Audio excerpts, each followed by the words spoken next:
శారమ్మ ఇస్సాకును కన్న తర్వాత ఒక మాట పలికింది. ఏంటి ఆ మాట అనంటే, దేవుడు చెప్పండి, నాకు చెప్పట్లేదు, ఎవరు మాట్లాడట్లేదు, నవ్వు కలగజేసెను అనేటువంటి మాట. అంటే శారమ్మ ఎప్పుడైతే ఇస్సాకును కన్నదో తను చెప్పేటువంటి మాట ఏంటి అనంటే, దేవుడు నాకేం కలగజేశాడు, నవ్వు కలగజేశాడు అని. అంటే ఇంతవరకు నా జీవితంలో ఏం లేదు అనంటే నవ్వు అనేది లేదు, కానీ దేవుడు నాకు ఏం కలగజేశాడు ఈరోజు అనంటే నవ్వు కలగజేశాడు అని చెప్పి. అంటే ఇది ఎంత సంతోషకరమైన విషయం అనేటువంటి ఆ విషయాన్ని మీకు అర్థం కావడానికి ఇలా కొన్ని మాటల్లో నేను చెప్తాను. నాకు చాలా సమయం చెప్పమన్నారు మరి, మీ మొహాలు చూస్తుంటేనేమో ఒక పావు గంట అరగంటలో ముగించేస్తే బాగుంటుందేమో అని అనిపిస్తుంది. మరి సందర్భాన్ని బట్టి, మరి సమయాన్ని బట్టి మరి కొంతసేపు మరి మాట్లాడతాను. కొంచెం మీరందరూ కూడా దేవుని మాటలు శ్రద్ధగా వినాలని నేను కోరుతూ ఉన్నాను. ఒక విషయం ఏంటి అనంటే, ఒక ఊర్లో ఒక ఆయనకి ఒక చక్కటి బిడ్డ జన్మించాడు. ప్రజెంట్ అయాన్సి అని అనుకోండి, అయాన్సి లాగా ఒక చక్కటి బిడ్డ జన్మించాడు. వాళ్ళు జన్మించిన తర్వాత ఆ బిడ్డ ఏం చేయడం మొదలు పెడతాడంటే, పాకటం మొదలు పెడతాడు కదా, నెమ్మదిగా కొంచెం ఆ పాకేటువంటి ప్రయత్నం చేస్తాడు కదా.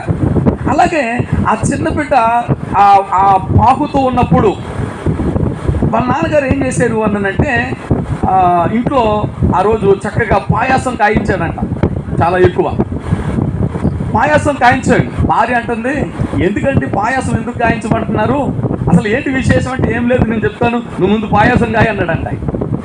సరే అని చెప్పి ఆవిడ చక్కగా పాయాసం కాసి కొంచెం ఎక్కువే పెట్టించిన తర్వాత అప్పుడు చక్కగా చిన్న ఆ బౌల్స్లో ఆ పాయాసం వేసుకుని ఆయనే ఆ పక్కన ఆ ఇరుగు పొరుగు వాళ్ళందరికీ ఆ పాయాసం తీసుకెళ్ళి ఇస్తాడంట. ఇస్తూ ఉంటే వాళ్ళందరూ అడుగుతున్నారు, ఏంటండి విశేషం, దేనికి మీరు పాయాసం పెడుతున్నారు, దేనికి మీరు పాయాసం పంచుతున్నారు అనంటే, అప్పుడు ఆ తండ్రి చెప్పాడంట, ఏం లేదండి మా అబ్బాయి పాకుతున్నాడు అని చెప్పేసి అన్నాడంట. ఏం చేస్తాడంట, వాళ్ళ అబ్బాయి పాకుతున్నాడంట. అంటే వాళ్ళ అబ్బాయి పాకుతుంటే ఈయనకి ఏమొచ్చేసింది, ఆనందం. అప్పుడే మా వాడు ఏం చేస్తున్నాడు, పాకేస్తున్నాడు మా వాడు అప్పుడే అన్నట్టుగా ఆనందపడిపోయి సంతోషపడిపోయి ఇప్పుడు ఆ తండ్రి ఏం చేసాడు అనంటే, చక్కగా పాయాసం కాయించి ఆ ఇరుగు పొరుగు వాళ్ళందరికీ కూడా పాయాసం పెట్టి వాళ్ళు కూడా సంతోషపడ్డారు. అప్పుడే మీ అబ్బాయి పాకేస్తున్నాడా అంటే, నిజంగా బిడ్డల్లో జరిగేటువంటి ఆ ఎదుగుదల, ఆ పరిపక్వత అనేది గమనించినప్పుడు నిజంగా ఏం కలుగుతుంది అనంటే సంతోషం కలుగుతాయి. తర్వాత మరలా కొన్ని రోజులకి అందరికీ ఆయన నువ్వులుండలు పంచి పెడుతున్నాడంట. చెప్పాలి, ఏ ఉండలు పంచి పెడుతున్నాడు, నువ్వులుండలు పంచి పెడుతున్నాడు.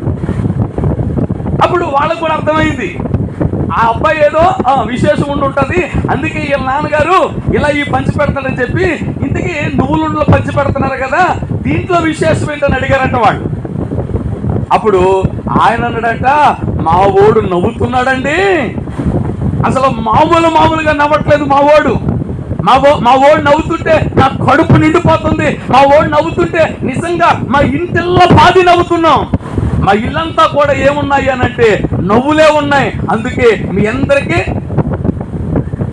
ఆ మాట కూడా అంటారు మీరు, అందుకే మీ అందరికీ ఏంటి అని అంటే నువ్వులు ఉండదు. మరి ఈరోజు అయాన్స్ వాళ్ళ నాన్నగారు మనకి ఏం ఏర్పాటు చేశారో తెలియదు, మనకు అన్నీ ఉంటాయి. ఆమేన్ ఉందమ్మా, మంచి ప్రేమ విందు, చాలా సంతోషంగా వాళ్ళు తీసుకున్నారు. అలా అది కూడా ఆయన సంతోషంగా సెలబ్రేట్ చేసుకున్నాడు.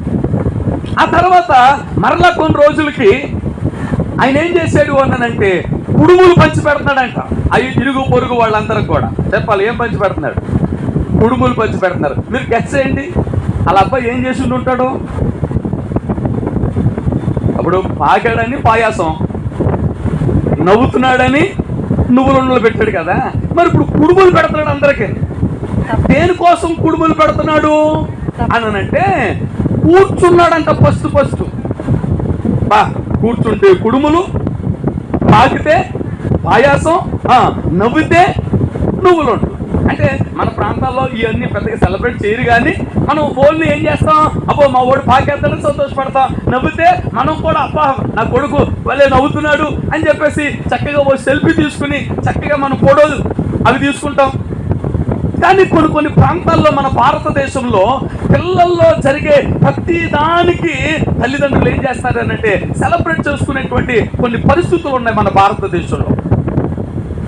ఆ తర్వాత ఇంకా చాలా ఉన్నాయి అనుకోండి, ఇంకొకటి చెప్తాను.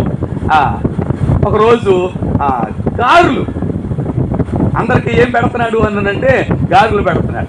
గారెలు పెడుతున్నప్పుడు మళ్ళీ అంటారంట, ఏంటి ఇంతకి విశేషం ఏంటి, ఇంతకీ ఏం చేశాడు మీ అబ్బాయి గారెలు పెడతారని అంటే, ఫస్ట్ మా ఓడు తనంతట తానుగా ఏం చేసాడు అని అంటే మా ఇంటి గడప దాటి బయటకు వచ్చాడు, అందుకే నేనేం పెడుతున్నాను అని అంటే గారెలు పెడుతున్నాను అన్నాడు.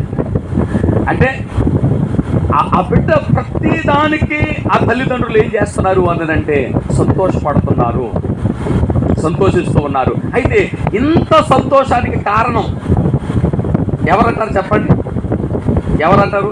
ప్రత్యక్షంగా కనబడేది ఆ బిడ్డ అయితే, ఆ బిడ్డని ఎవరైతే ఇచ్చారో ఆ దేవుడు దానికి కారణం.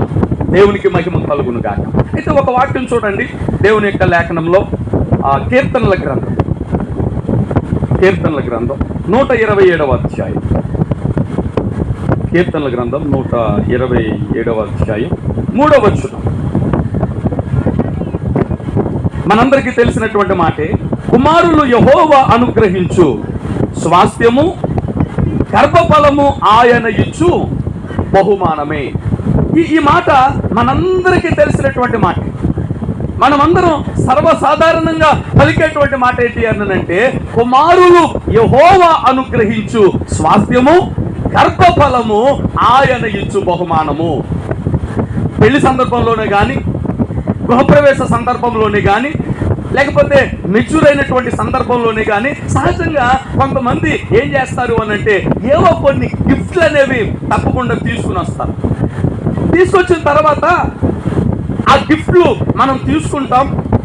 ఆ కార్యక్రమం అంతా అయిపోయిన తర్వాత వాళ్ళు ఏ గిఫ్ట్లు తెచ్చారో, ఎందుకంటే చక్కగా ప్యాక్ చేసి మంచి కవరు దానికి పెట్టి చక్కగా వాళ్ళ పేరు వ్రాసి మనకి అవి ఇస్తారు. కాబట్టి ఇంతకీ దీంట్లో ఏముంది, ఈ గిఫ్ట్ ప్యాక్ వెనకాల వాళ్ళు మాకేం తీసుకొచ్చారని చెప్పి చాలా సంతోషంగా వాటిని విప్పి మనం చూసుకున్న తర్వాత చాలా సంతోషపడతాం. ఇది పలానా వాళ్ళు ఇచ్చారు అని చెప్పి ఆ సెల్ఫ్ లో కనబడేలాగా ఎదురుగుండా దాన్ని పెడతాం. లేకపోతే చక్కగా ఒక మంచి ఫ్రేమ్ అయితే కనుక గోడకి దాన్ని తగిలించుకుంటాం. ఇలాగున ఆ తెచ్చినటువంటి ఆ వస్తువుల్ని, ఆ గిఫ్ట్లు మనం ఏం చేస్తామనంటే చాలా మంచి మంచి ప్లేసుల్లో అందరికీ కనపడేలాగా వాటిని మనం ఉంచుతాం. సహజంగా ఎవరింటికి వచ్చినా కూడా బీరువా వైపు చూస్తారు, మనసు వైపు చూస్తారు, గోడకి ఏదైనా ఏలాడితే దాని వైపు చూస్తారు. ఇలా ఇవన్నీ చూసి వాళ్ళు కూడా ఏమంటారు అని అంటే, ఏమండి ఆ బీరువా ఎక్కడ కొన్నారండి, భలేగా ఉందండి.